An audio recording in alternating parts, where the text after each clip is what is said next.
भारतीय army chief भाग गया, कहां से भागा, कैसे भागा, ये हम आपको आज के व्लॉग में पूरी तफसील से बताएंगे। और इंडिया के एक जर्नल ने अपनी फ़ौज को ये एडवाइस दी है कि भाइयों, पाकिस्तानी फ़ौज के साथ या पाकिस्तान के साथ लड़ने की गलती न करना। ये कौन साहब हैं और ये क्यों मशवरे दे रहे हैं और इसके बाद इनके साथ हो क्या रहा है, ये हम आपको आज के व्लॉग में पूरी तफसील से बताएंगे।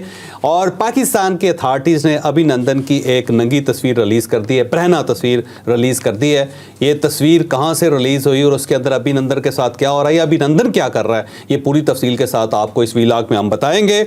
और मकबूजा कश्मीर के अंदर जो मजलूम कश्मीरी हैं उनके मकानात बारूद लगा के भारतीय गवर्नमेंट ने, भारतीय फ़ौज ने गिराने शुरू कर दिए हैं। ये क्यों गिराए जा रहे हैं ये भी आपको इसी व्लॉग में पूरी तफसील के साथ बताया जाएगा। लेकिन व्लॉग की तरफ जाने से पहले मैं आपसे एक एतराफ़ करना चाहता हूँ और एतराफ़ यह है कि मैं पाकिस्तान तहरीक इंसाफ के जो वर्कर्स हैं उनको अप्रिशिएट करना चाहता हूँ, क्योंकि उनके बारे में ये इंप्रेशन था पूरे पाकिस्तान के अंदर कि ये नेगेटिव लोग हैं या ये एंटी पाकिस्तान हैं। लेकिन इस मुश्किल वक्त में जिस तरह पाकिस्तान तहरीक इंसाफ के लोगों ने, उनके वर्कर्स ने, उनके सोशल मीडिया एक्टिविस्ट ने जिस तरह एक हुब्बुल वतनी का सबूत दिया है, मेरा ख्याल है पूरे पाकिस्तान को इस चीज़ को अप्रिशिएट करना चाहिए। और ये चीज़ साबित करती है कि ये लोग हुब्बुल वतनी से भरे हुए हैं। ये इनको अगर हम ये कह रहे हैं कि ये पाकिस्तान के दुश्मन हैं तो ये बात गलत साबित कर दी इन्होंने।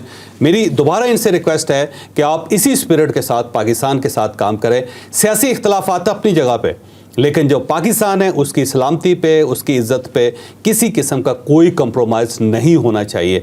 आप मेरे ख़िलाफ़ बात करें, आप किसी और के ख़िलाफ़ बात करें, आप किसी और के ख़िलाफ़ बात करें, लेकिन पाकिस्तान के ख़िलाफ़ कोई बात नहीं होनी चाहिए। और मैं आपके इस जज्बे को अप्रिशिएट करता हूँ।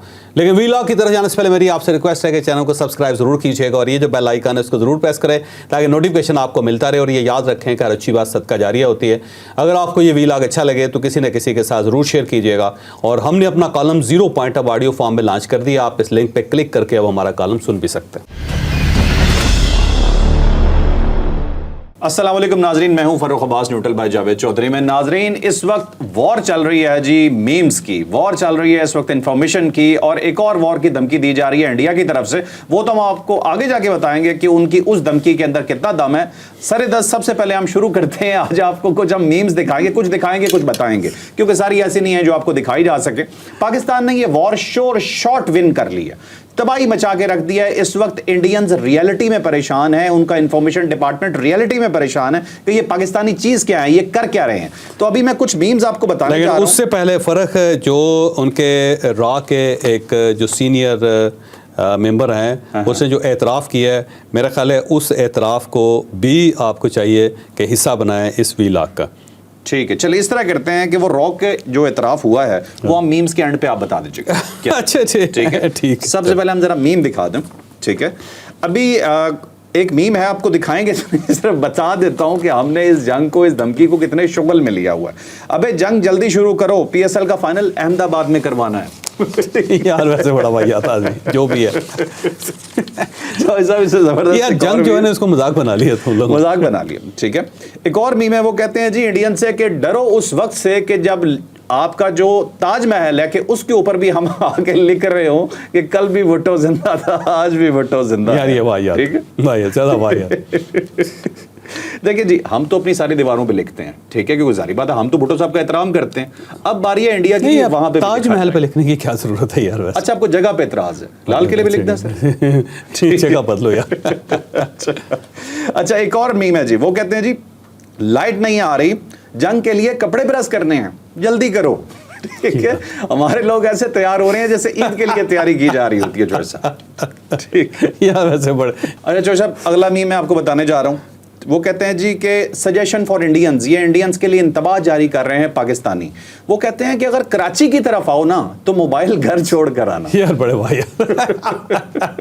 यानी अगर वो खुदा ना खास्ता कराची फतह कर लें तो मोबाइल साथ नहीं लेके आना। सर फतह तो दूर की बात है, मुझे चुल्लू भर पानी में डबोएंगे, हालांकि हमारे पास तो वहाँ समंदर भी है, लेकिन मसला ये है जी कि मोबाइल हमने फिर भी नहीं छोड़ने उनके। ठीक है, अगर आप भी कहें तो गलती से। ठीक है, अच्छा, अभी अभिनंदन वाली तस्वीर जो है ये अपने मतलब हम थोड़ा बताएंगे, ये उनकी बरहना तस्वीर जो है ना, ये आगे चल के बात करते हैं, ये हम आपको दिखा भी देंगे। ठीक है, अब उसके बाद जी अगला मीम है, अब वो ये है जी कि एक साइड पे अक्षय कुमार साहब को खड़ा किया हुआ है और दूसरी साइड पे जो फौजी अभी ताज़ा तरीन पकड़ा है ना हमने, जिस बेचारे के हाथ बंधे हुए हैं, आंखों पे पट्टी लगी हुई है, वो तस्वीर हम आपको दिखा भी देंगे। लिखा हुआ है जी कि इंडियन आर्मी इन मूवीज कि किस तरह से यूनिफॉर्म में तैयार, और दूसरी साइड पे इंडियन आर्मी इन रियलिटी के हाथ बंधे हुए, मुंह के ऊपर कपड़ा और पकड़ा हुआ है बेचारा और कह रहा है मुझे चाय पिलाओ। अच्छा, अब ना हमने आगे चल के ये बताना है कि उसने चाय मांग ली, इस सिपाही ने चाय मांग ली, ये भी एक स्टोरी है जो आगे चल के आपको बताएंगे कि उस बेचारे ने चाय मांगी, उसको क्या जवाब दिया गया। ठीक है, अगली एक मीम है जी, एक जानवर उदास बैठा हुआ है, वो कह रहा है अब तक तो अक्षय कुमार को पाकिस्तान पे हमला कर देना चाहिए था। अब वो वेट कर रहे हैं कि अक्षय कुमार कुछ करे।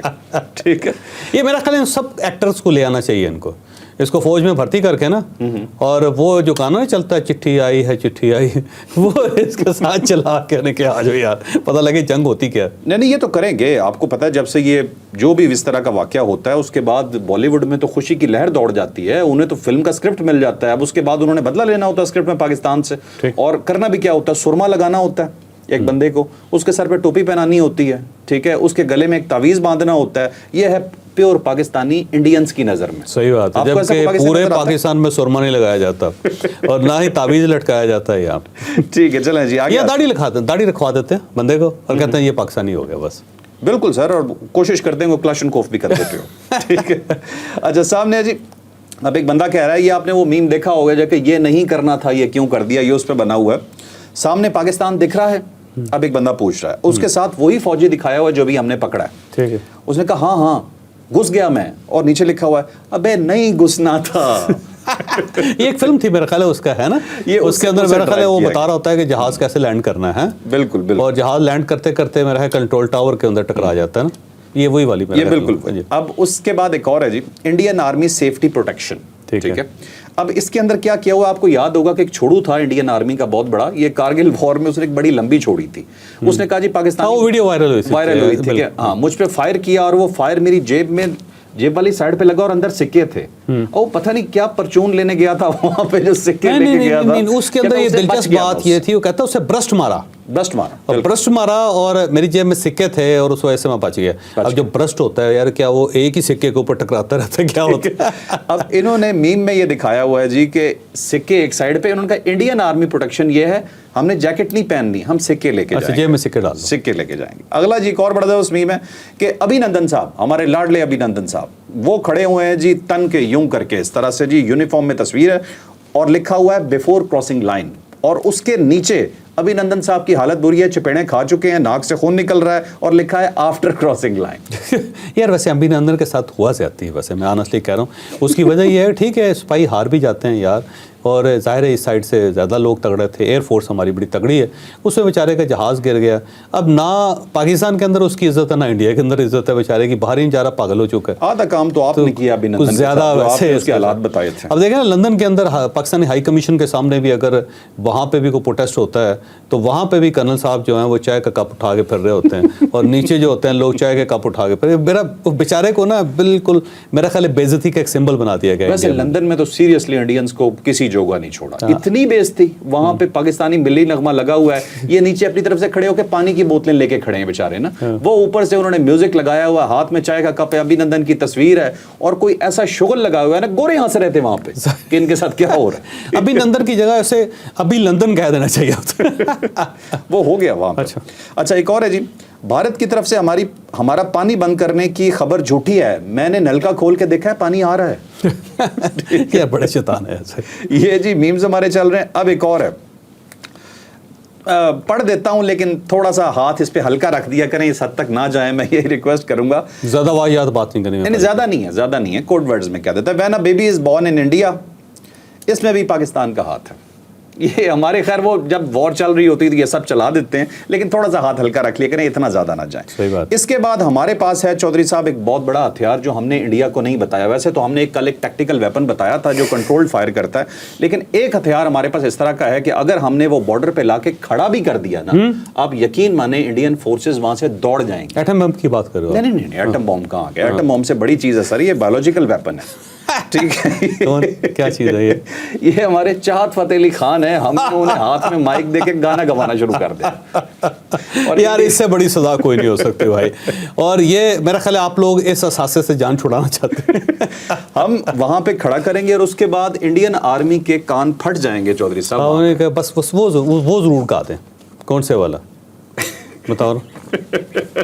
बदोबती बदोबती बदोबती बदोबती। आप बता दें, हमने आपको वेपन सिस्टम दे दिया, मिसाइल आप बताएं कौन सा फायर करना। चलिए जॉय साहब, ये थे जी हमारी मीम्स। ये भी हमने कुछ मीम्स बताए हैं, यकीन माने कुछ तो इस तरह के हैं जो हम आपको बता ही नहीं सकते। इस तरह का मतलब शोगल लगा हुआ है और कुछ थोड़ा सा बिलो द बेल्ट होते हैं, तो हमने वो भी सेंसर कर दिए। इसलिए कुछ आपको दिखाएंगे, कुछ आपको नहीं दिखाएंगे। लेकिन मीम्स की वॉर में पाकिस्तान ले गया है बाजी, और इस वक्त इंडियन लिटरली परेशान है कि उनके साथ हो क्या रहा है, हमने पंगा किस कौम से ले लिया। अब चलते हैं जॉय साहब अपनी स्टोरीज की तरफ आगे जी। यार चाय से स्टार्ट करो। चाय से स्टार्ट करना? हाँ, वो जो सिपाही है ना उसकी बेचारे की चाय से स्टार्ट। आज चले, मुझे ये बताइएगा, ये जो सिपाही पाकिस्तान ने भी पकड़ा है जो यहाँ पे आया था, उसके सिलसिले में सोना को फ्लैग मीटिंग भी हुई, लेकिन बाद में खैर वो छोड़ा नहीं गया और अब वो यहाँ पे आ गया है। अब वो है चाय का आदी, ठीक है ना। अब चाय पीते हैं फौजी, सारे पीते हैं, हम भी पीते हैं चाय, ठीक है। तो मुझे थोड़ा सा ये बताइएगा चौधरी साहब, उसने क्या किया आके? इसका नाम पीके सिंह है और ये सिपाही है और ये बीएसएफ का मेंबर है। और बीएसएफ जो है ना, बॉर्डर सिक्योरिटी फोर्स, इसके अंदर सिपाही होते हैं। और ये आप समझ लो कि फ़ौज का हिस्सा ही होती है, लेकिन दूसरी तरह की फ़ौज होती है, ज़रा हल्की फ़ौज होती है, पैरामिलिट्री इसको कह सकते हैं। बिल्कुल सही बात है। और इसकी जो बटालियन है 182 बटालियन है। और ये बेचारा बॉर्डर क्रॉस करते हुए पकड़ा गया। इसको अंदाज़ा ही नहीं था कि जंग स्टार्ट हो चुकी है। उधर से इंडिया ने कहा हुआ है कि हम आपका पानी बंद कर देंगे, तो पाकिस्तान सब कुछ बंद करने के लिए तैयार बैठा हुआ है वहाँ पर। और दूसरा ये है कि बॉर्डर बंद हो चुके हैं, 48 घंटे का ऐलान कर दिया हुआ। तो ये टहलता पाकिस्तान के इलाके में दाखिल हो गया और वहाँ पे इसको पकड़ लिया गया। पकड़ने के बाद इसके मुंह के ऊपर चादर बांधी गई और उसके बाद इसकी तस्वीरें आईं। और अब ये उतना ही मशहूर हो चुका है जितना अभिनंदन मशहूर हो गया था। अब हर जगह पे इसकी तस्वीर लग रही है और किसी जगह ये मिसाइल हाथ में उठा के बैठा हुआ है, किसी जगह कुछ कर रहा है, किसी जगह कुछ कर रहा है। अब इस बेचारे के साथ ट्रेजेडी ये हुई कि इससे पूछा गया कि आप खाने पीने में क्या पसंद करते हैं, तो इससे जो खाना मांगा उसको दे दिया गया। और ज़ाहिर मेस के अंदर है, इस मिलिट्री मेस के अंदर है। तो फिर इससे पूछा गया कि कुछ और, तो इसने चाय मांग ली। जब इसने चाय मांगनी तो सुनने वाले सब हंसना शुरू हो गए और हंसी जा रहे हैं। अब ये बड़ा एम्बैरस हुआ कि यार वजह क्या है, मैंने चाय मांग ली, हंस क्यों रहे हैं। तो फिर इसने कहा कि भैया आप हंस क्यों रहे हैं। तो उसने कहा यार इससे पहले भी एक बंदे ने चाय हमसे मांगी थी, हमने उसको चाय दे दी और अब पूरी दुनिया में वो बदनाम हो गया। और वो चाय जो है ना हर जगह पे लहराई जाती है, हर जगह पे कप इस तरह दिखाया जाता है। और उस कप की वजह से, उस चाय की वजह से वो बेचारा पागल हो चुका है।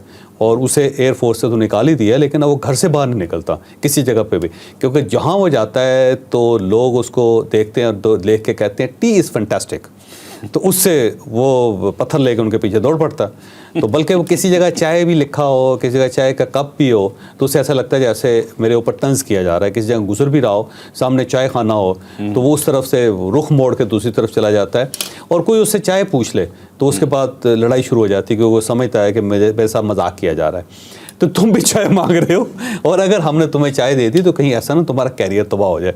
तो बेहतर ये है कि चाय की जो लत है वो बड़ी बुरी होती है, इससे बाहर निकलो। तो वो बेचारा 3 दिन से चाय मांगी जा रहा है और जब भी उसकी तरफ से चाय मांगी जाती है तो इस तरफ से कहके लगते हैं और साथ उसको मग दिखाया जाता है चाय का। तो मेरा ख्याल है जब वो वापस आएगा ना बेचारा, तो चाय की लत तो ख़त्म हो चुकी होगी उसकी। या हो सकता है जाते जाते उसको चाय पिला दी जाए, उसे कहा जाए कि एक यार आप क्लिप तो बना दो जिसमें कहो कि चाय कैसी है। ठीक। अगली जो बात करनी थी वो अभिनंदन के हवाले से। ये क्या कर रहे हो यार आप? यार देखो क्या हो गया यार, इतना देखो ज्यादती जो ज्यादती हो ज्यादती। अब चाय भी यार देखो, मैं इतना बेवकूफ़ नहीं हूँ और ना देखने वाले बेवकूफ़ है। ये रखो नीचे, बाहर ये ड्रामेबाजी बंद करो। अच्छा चले अब आगे आते हैं जी। नेक्स्ट हमारा है जी अभिनंदन साहब की एक सेमी बरहना तस्वीर जो है यार वो बरहना नहीं है, नंगी इस तरह नहीं है जिस तरह लोग उसको क्लेम कर रहे हैं। ऐसा है कि जब उनको गिरफ्तार किया गया था अभिनंदन को, देखो मैं इज्जत के साथ बात कर रहा हूँ, वो इंडिया में कोई एक शख्स भी नहीं है जो उसकी इज्जत करता हो इस वक्त। लेकिन बहरहाल अभिनंदन साहब जब गिरफ्तार हुए थे तो उनको ज़ाहिर फौजी छावनी में ले जाया गया था और एक SOP है कि फौरी तौर पे अगर कोई सोल्जर पकड़ा जाए तो फ़ौरन उसका तिब्बी मुआयना किया जाए, और तिब्बी मुआयना बड़ी डिटेल के साथ करना चाहिए। उसकी वजह यह है कि हो सकता है उसको बुलेट लगी हो किसी जगह पे, या उसने अपने आप को नुकसान पहुंचा दिया हो, या फिर उसके जो बॉडी है या कपड़े हैं उसके अंदर किसी जगह उसने वेपन छुपाया हो, या बाज़ ऐसे लोग भी होते हैं जिनके पास साइनाइड के वो कैप्सूल्स होते हैं और वो कैप्सूल निकल लेते हैं। बाज़ औक़ात आपको बड़ी मज़ेदार बात बताऊं कि ये जो दांत होते हैं ना, जो पीछे दाढ़ें होती हैं जिनको कहा जाता है, वहाँ पे भी कुछ लोगों ने छुपाए होते हैं ये।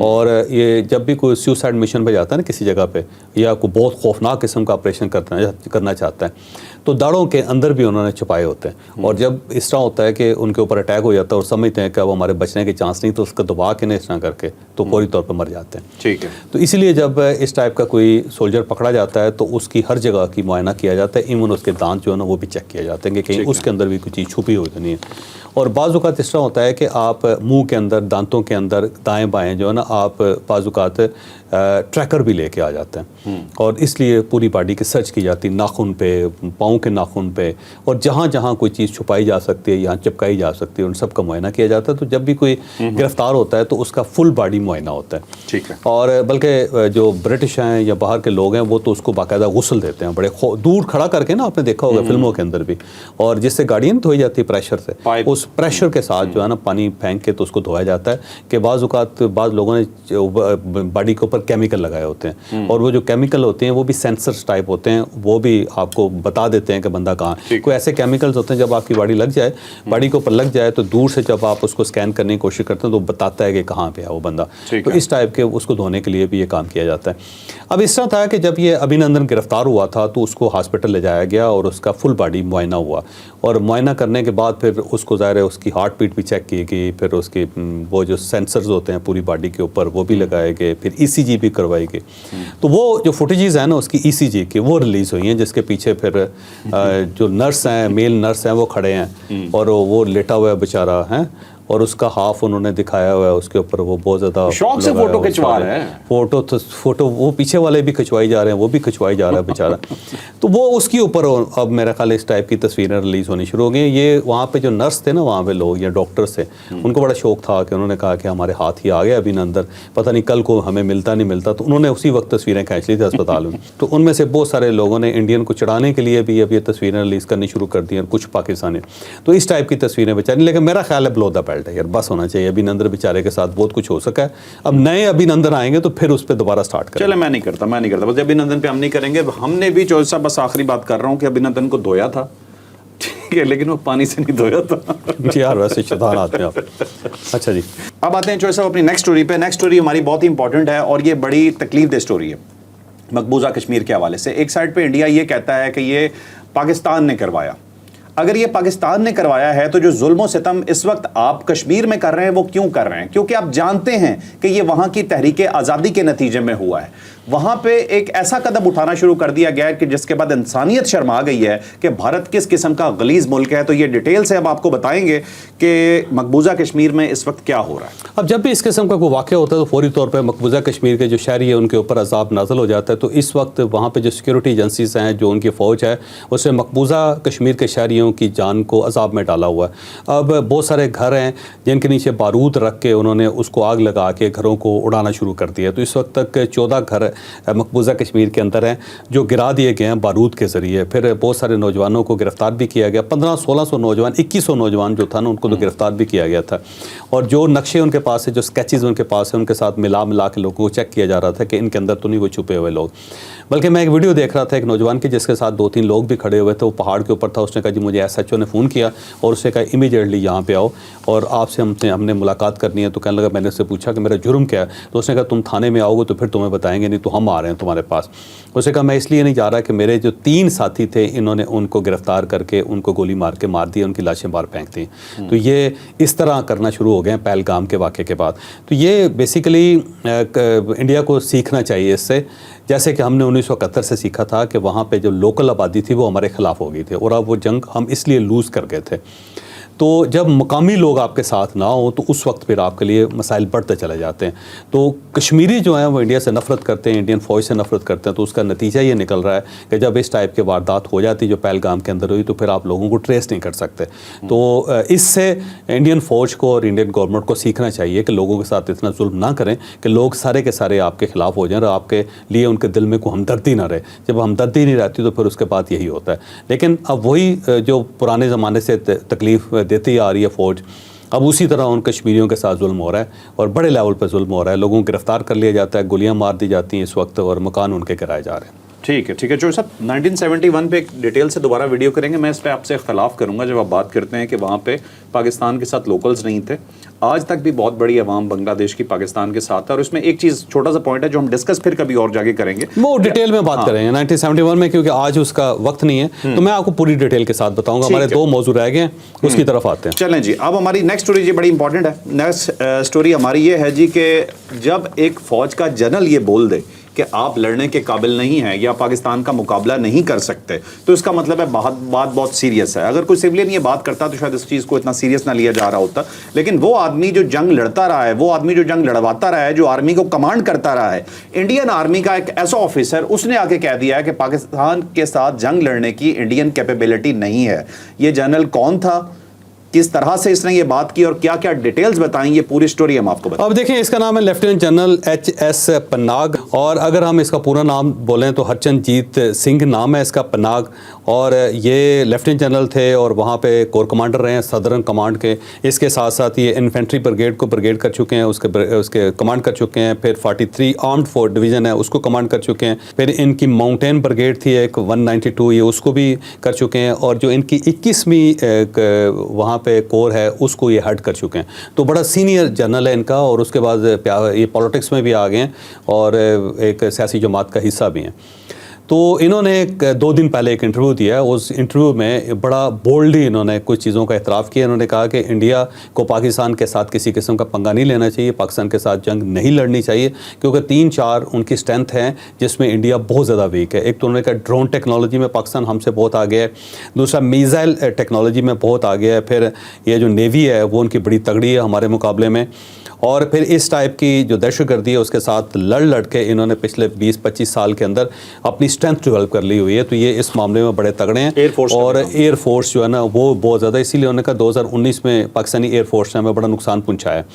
तो ये लोग इसमें बहुत तरक्की कर चुके हैं। तो हम जब तक इनके लेवल पे नहीं आते उससे पहले हमें किसी किस्म की जंग नहीं छेड़नी चाहिए। लेकिन जब फिर एंकर ने उससे सवाल किया कि फिर इस सूरत हाल में क्या करना चाहिए, तो उन्होंने कहा जी एक ही तरीका है कि ग्राउंड पे आके आप इनका मुकाबला करें।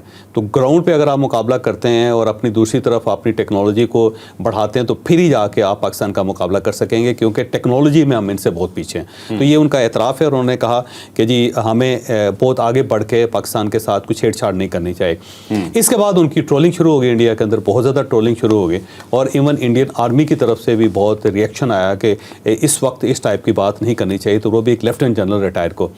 लेकिन पनाग साहब का कहना है कि भाई मैं अपना एक इंडिपेंडेंट व्यू दे रहा हूँ, मैं रिटायर हो चुका हूँ, मेरा फ़ौज के साथ कोई ताल्लुक़ नहीं है, मैं खुल के बात करूँगा और मेरा ज़मीर ये कहता है कि जो आपके दिल में है, जो आप समझते हैं उसका आपको बरमला इजहार करना चाहिए। तो बरमला इजहार करे, वो पीछे नहीं हट रहे। लेकिन उनकी ट्रोलिंग बहुत ज़्यादा होगी और मुझे लगता है कि शायद उनके घर जो है वहाँ से उनके लिए निकलना मुश्किल हो जाए। तो इंडिया के अंदर ये चीज़ ज़हन में रखें कि वहाँ जो कहते हैं ना बड़े वो गैर जानबदार लोग हैं और बड़े लिबरल हैं। लिबरल कोई नहीं। आप इंडिया के ख़िलाफ़ इंडिया के अंदर बैठ के बात करके देखें, लोग जो होते हैं के ख़िलाफ़ हो जाते हैं। पिछले दिन देखो ना, एक वहाँ पे चीफ मिनिस्टर ने बात की थी, सेंसिबल बात की उस बेचारे ने। अच्छा, उसे माफ़ी मांगने पर मजबूर कर दिया उन्होंने, और वो माफ़ी मांग रहे हो, कहते हैं भाई मेरा ये मकसद नहीं था। तो वहाँ पर इतनी खौफनाक ट्रोलिंग करते हैं अपने लोगों की, वो समझते हैं कि वही बात करनी चाहिए जो मोदी कर रहा है या फिर जो पब्लिक चाहती है। तो वहाँ इंडिपेंडेंट समझदारी वाली बात जो होती है उसको वो पसंद नहीं करता। ठीक है। इन्होंने और भी सब कुछ बड़े अहम चीज़ों पे इन्होंने बात की। अच्छा, एंकर ने बड़ा ज़बरदस्त जवाब दिया। इन्होंने कहा ना ग्राउंड फोर्सेस मूव करें, तो उन्होंने कहा ऑपरेशन पराक्रम हुआ था 2001 में, तो फौजों ने आगे आने की कोशिश की थी, तो ऐसा ज़बरदस्त आगे से जवाब मिला था पाकिस्तान की तरफ से कि फौजें मूव ही नहीं कर सकी। हाँ। और उन्होंने कहा ये जितने भी इकदाम उठाए गए हैं ना, ये सिंध वाले और ये जो वाटर बंद करने वाले, उनका सारे अलामती हैं। डैम बनाने में सालों लग जाएंगे, पानी नहीं रोक सकेंगे। वैसे उन्होंने वीज़े रोक लिए, ये भी सिंबॉलिक है। अब पानी हमने रोकना है, ये भी सिंबॉलिक है। है कि पानी रोका नहीं जा सकता।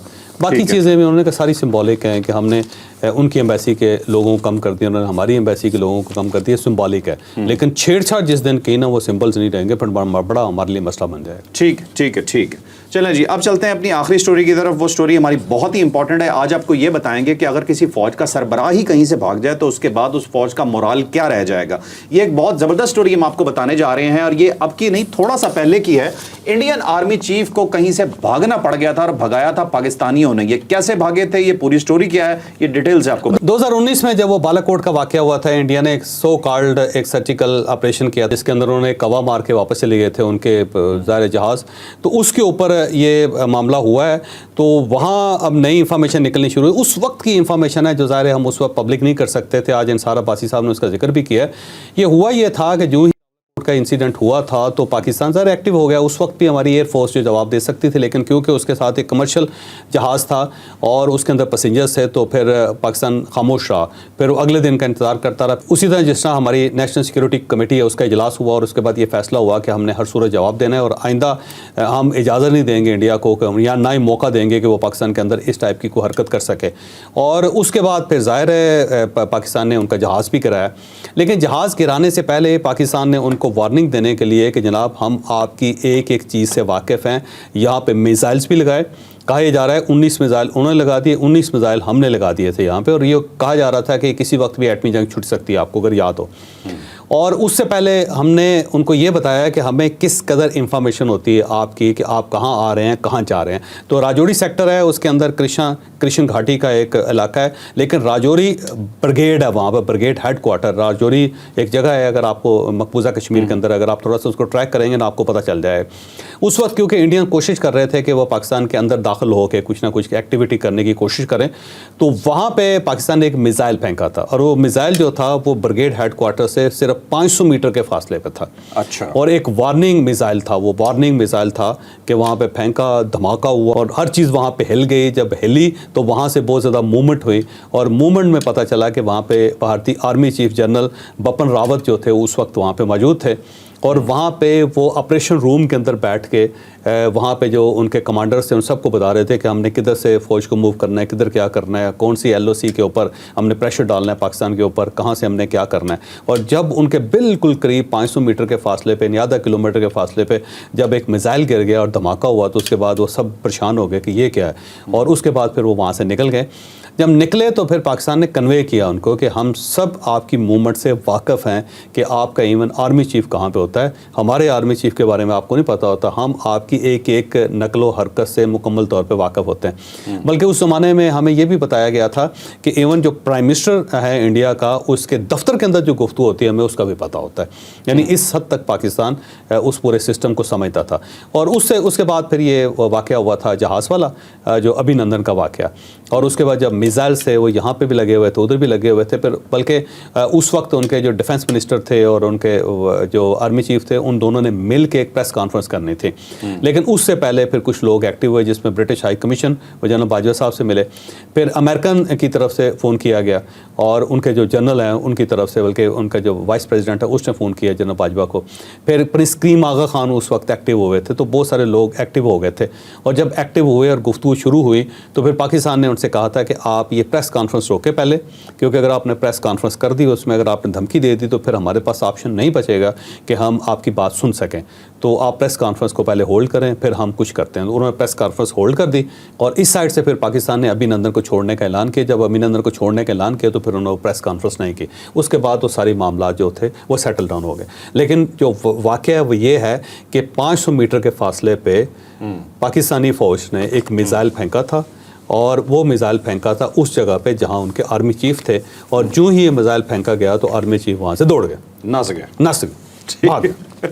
अरे साहब, उस वक्त रॉ ने भी ISI को फ़ोन करके इनकी तारीफ की थी कि आपने मामला संभाल लिया, उनसे नहीं संभल रहा था। बाद में ये याद रखो दुनिया जहान की जो सीक्रेट एजेंसीज होती हैं इनके आपस में राब्ते रहते हैं। अगर मुल्कों इस वक्त भी जो टेंशन है ना पाकिस्तान और इंडिया के दरमियान टेंशन है, लेकिन इसका मतलब ये नहीं है रॉ और ISI के दरमियान राब्ता नहीं होगा। रॉ और ISI के दरमियान राब्ता रहेगा। ठीक ये है। एक दूसरे के साथ तमाम इंटेलिजेंस एजेंसीज एक दूसरे के साथ राब्ते में रहती हैं, बल्कि कोल्ड वार में भी CIA की जो थी वो KGB के साथ राब्ता रहता था। ठीक है, तो आज भी इनका सीक्रेट एजेंसीज का राब्ता नहीं कभी खत्म होता। ठीक है, ठीक है, ठीक है। अच्छा नाजरीन, बस आपको मैं ये एंड पे बताता जाऊं, आपको नहीं बल्कि इस तरह करते हैं, RSS वालों को बताते हैं और गोदी मीडिया को बताते हैं कि हम अपने जो कव्वे का बदला है ना वो जहाज गिरा के लेते हैं, तो जरा इस दफा ख्याल से। और बाकी एंड पे सिर्फ इतना आपके लिए, टी इज फैंटास्टिक। यार क्या सब्सक्राइब करना बिल्कुल नहीं भूलना। इजाजत दीजिए, अल्लाह हाफिज। पाकिस्तान जिंदाबाद। खुदा को भी करे यार।